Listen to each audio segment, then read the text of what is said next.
So want to listen to the client. You know, the client should tell you what it is exactly they want. If they provide a picture, would be even better. Okay, if you don't know the history of how they get their hair done, tell them to bring in a picture. Bring in a picture so I can get an idea of what you want.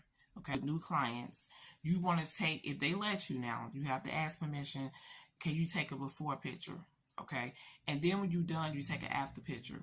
And then if now with these videos and stuff like that, I would even ask them to leave you a review on your phone. Okay, because that way you're protecting yourself. Because if they say, oh, I love it, and you go through every step and show their hair, and they say, I love the hairstyle, it is beautiful, da da da da da, you already is good. That's gonna hold up. That's gonna hold up anywhere. Okay, trust me.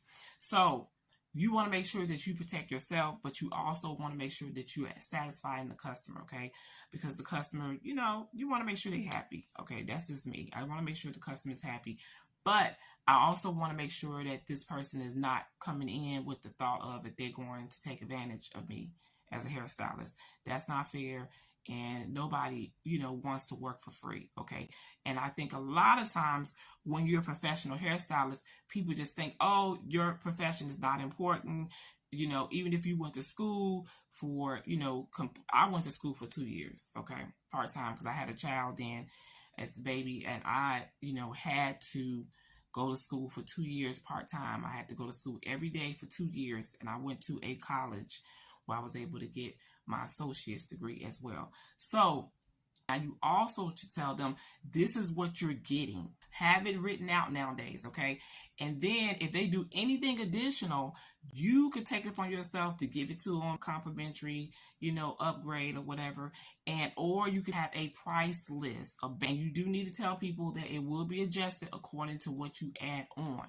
Okay. But once your customers are regular, they should know your prices. Okay. They should know how you operate. You know how they operate. You know their budget. You don't want to be flip floppy with your prices. Okay.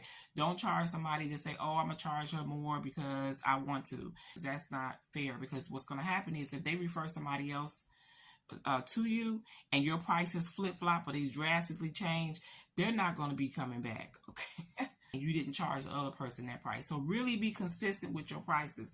Base it off of basic stuff. And if you want to do a la carte where you do stuff separately, that might be even better, because that way nobody can really tell you that you're adjusting prices. So you want to have everything separate, or you have everything all together. You got to be clear on it, guys, and you got to be consistent with your pricing. Professional, have everything in writing, and that's it. And thank you, guys. I'll be back with part 2.